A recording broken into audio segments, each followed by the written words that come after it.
পাকিস্তানের দুজন গুরুত্বপূর্ণ মন্ত্রী বাংলাদেশে আসছেন। ইতিমধ্যে একজন এসছেন এবং আরেকজন আজকে আসবেন। যিনি এসে গেছেন তিনি হচ্ছেন জাম কামাল খান, বাণিজ্য মন্ত্রী। আর পররাষ্ট্রমন্ত্রী একই সঙ্গে উপপ্রধানমন্ত্রী তিনি হচ্ছেন ইসহাক দার।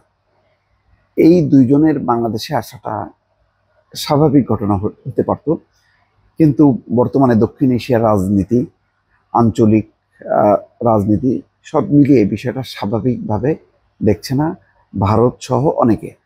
মূলত এখানে নজর রাখছে ভারত যে বাংলাদেশের সাথে কি ধরনের সম্পর্ক হয়। এখন পাকিস্তানের লক্ষ্য বোঝা যায় যে তারা যে কোনো মূল্যে বাংলাদেশের সাথে একটা সম্পর্ক গড়ে তুলতে চায়। 15 বছর তারা বাংলাদেশ থেকে বিচ্ছিন্ন। বলা যায় যে পাকিস্তানকে ত্যায্য পুত্র যেভাবে করা হয় বা ত্যায্য কন্যা, ঠিক তেমন অবস্থা ছিল পাকিস্তানের। এখন রাজনৈতিক পট পরিবর্তনের পর পাকিস্তান সেই সুযোগটা নিচ্ছে। পাকিস্তান তার শক্তি বৃদ্ধি করছে, একদিকে চীন, অন্যদিকে বাংলাদেশ। এটা হবেই আঞ্চলিক রাজনীতিতে। এই টানাপোড়েনগুলো, এই সুযোগগুলো সবাই নিতে চায়। যেমন বাংলাদেশে যদি এখন রাজনৈতিক আবার পট পরিবর্তন হয়, ভারতকে নিতে চাইবে না? চাইবে। তো পাকিস্তান কেন চুপ করে বসে থাকবে? পাকিস্তানও তো একটা আঞ্চলিক শক্তি, সেই শক্তিটা তো বোঝা গেল। পাকিস্তান এবং ভারতের যুদ্ধের সময় মানে কেউ কারোর থেকে কম না। এবং সেই সাথে পাকিস্তানের অত্যন্ত কাছের বন্ধু হচ্ছে চীন। সুতরাং চীন, পাকিস্তান এবং বাংলাদেশ নিয়ে একটা জোট করারও উদ্যোগ আছে চীনের এবং পাকিস্তানের। তো সেই কারণে এই সফরটা খুব গুরুত্বপূর্ণ যে রাজনৈতিক পট পরিবর্তনের পর ভারতের এইরকম উচ্চ পর্যায়ের কোনো প্রতিনিধি দল বাংলাদেশে আসেনি। পররাষ্ট্র সচিব পর্যায় পর্যন্ত এসছে, এইটুকুই। জয়শঙ্কর আসেননি বা অন্য কোনো গুরুত্বপূর্ণ কেউ আসেনি। পাকিস্তান কিন্তু সেই সুযোগটা নিল। 1 বছরের মাথায় এসে তারা আসছেন এবং বলা হচ্ছে যে দক্ষিণ এশিয়ার ভূ রাজনীতির সমীকরণে অবস্থান দৃঢ় করতে বাংলাদেশের সঙ্গে সম্পর্কে বিস্ময়কর পরিবর্তনের পথ খুঁজছে পাকিস্তান। তবে বৈদেশিক সম্পর্কে ভারসাম্য বিবেচনায় ইসলামাবাদের সঙ্গে অন্য দেশের মতোই স্বাভাবিক সম্পর্ক চায় ঢাকা। বাংলাদেশও এই ক্ষেত্রে খুব কৌশলী ভূমিকা, ভারসাম্যের একটা নীতি, যে বাংলাদেশ সবার সাথে সম্পর্ক করতে চায়।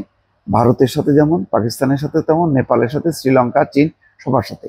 এমন কোনো সম্পর্ক করতে চায় না যে সম্পর্কের আবার অন্য দিক দিয়ে ভারত ক্ষুব্ধ হবে, মার্কিন যুক্তরাষ্ট্র ক্ষুব্ধ হবে।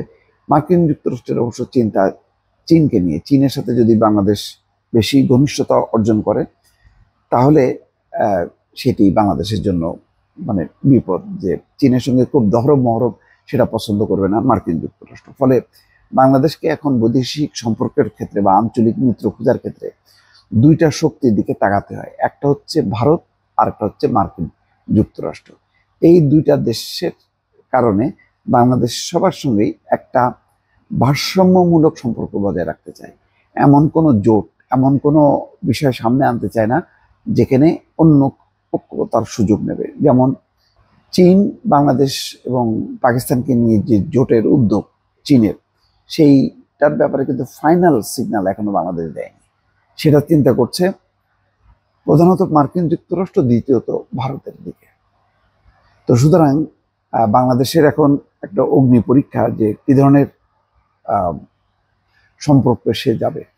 ভারত এই মুহূর্তে খুবই বেকায়দায় আছে। এখানে বলা হচ্ছে বর্তমানে দক্ষিণ এশিয়ার অন্যতম শক্তিশালী রাষ্ট্র ভারত তার প্রতিবেশী নিয়ে একটু চাপের মুখে আছে।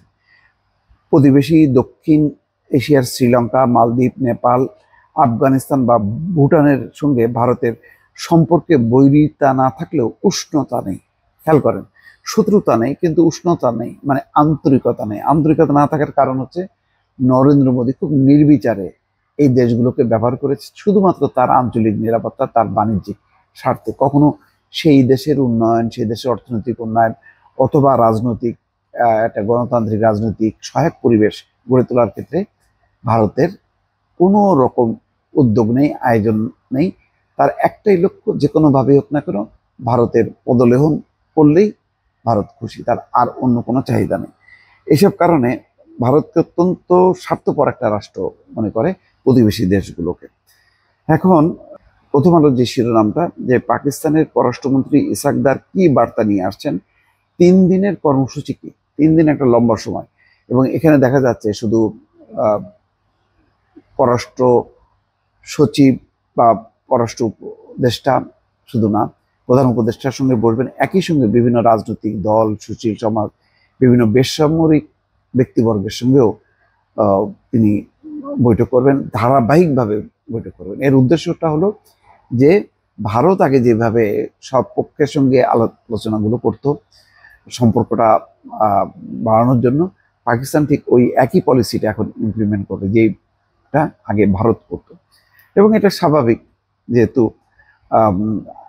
বাংলাদেশে পাকিস্তানের দূতাবাস বা কর্মকর্তাদের চলাচল একেবারেই নিষিদ্ধ ছিল, কোনো রকমে তাদের দূতাবাসটা পর্যন্ত ছিল ওইটুকুই। কিন্তু সেই দূতাবাসের উপরে এত বেশি নজরদারি থাকতো যে ওই দূতাবাসের কর্মকর্তারা বাংলাদেশি কোনো পর্যায়ে রাজনৈতিক দল, ব্যক্তি কারোর সঙ্গে মেলামেশা করতে পারতেন না। যাই হোক, এখন সর্বশেষ পাকিস্তানের স্বরাষ্ট্রমন্ত্রী মহসিন নাকভি এসেছেন, আর গত বুধবার ঢাকায় এসেছেন পাকিস্তানের বাণিজ্য মন্ত্রী জাম কামাল খান, আর আজকে আসতেছেন একদিন পরেই হচ্ছে পররাষ্ট্রমন্ত্রী এবং উপপ্রধানমন্ত্রী ইসাকদার। এবং সেখানে 6টা চুক্তি এবং সমঝোতা স্মারক হবে। চুক্তিগুলি খুব গুরুত্বপূর্ণ একেবারে সেটা না, কিন্তু একটা সূচনা হলো অন্তত চুক্তির মধ্য দিয়ে যে সরকারি বা অফিসিয়াল পাসপোর্টধারীরা মানে ভিসা ছাড়াই যেতে পারবে, এটা একটা ইম্পর্টেন্ট। পাকিস্তানের একটি কম খরচের বেসরকারি উড়োজাহাজ চলাচল সংস্থা ফ্লাই জিন্নাকে ফ্লাইট পরিচালনার অনুমতি দেওয়া হয়েছে। ফ্লাই জিন্না এটা হলো কম খরচের লো কস্ট এয়ার।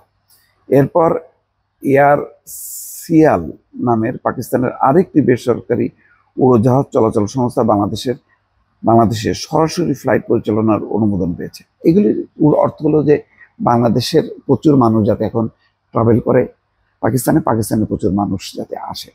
ভালো, এটা একটা মানে ভারতের সাথে যেমন পাকিস্তানের সাথেও যেমন, এটা এভাবে গড়ে তুলতে পারলে ভালো। কিন্তু এর মধ্যে ভারত চিন্তা হচ্ছে ভারত নিয়ে, ভারত এই সম্পর্কটাকে, এই রিলেশনটাকে কিভাবে দেখে, এটাকে কেন্দ্র করে বাংলাদেশকে বেকায়দায় ফেলে কিনা আন্তর্জাতিক পর্যায়ে, সেটা এখন বিবেচ্য বিষয়। দর্শক ভালো থাকবেন, আল্লাহ হাফেজ।